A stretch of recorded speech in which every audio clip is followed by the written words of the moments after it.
Guys, aku mau curhat sama kalian. Curhat lah, nggak apa-apa loh. Kalian tahu kan gaji suamiku itu cuma 3 juta?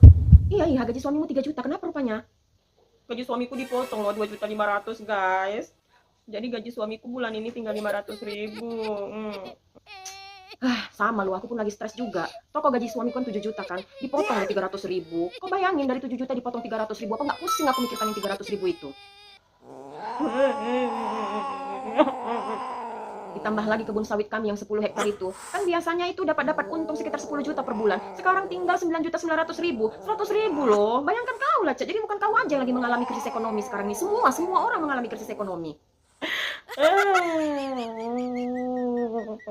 Iya loh, Cek. Gaji suamiku pun dipotongnya. Dari 10 juta jadi 9,5 juta. Jadi memang semua orang sedang mengalami krisis ekonomi. Ya, kau bayangkan lah, biasanya kami beli baju lebaran itu kan 5 pasang kan. Sekarang terpaksa lah cuma 4 pasang setengah. Gara-gara dipotong 500 ribu itu.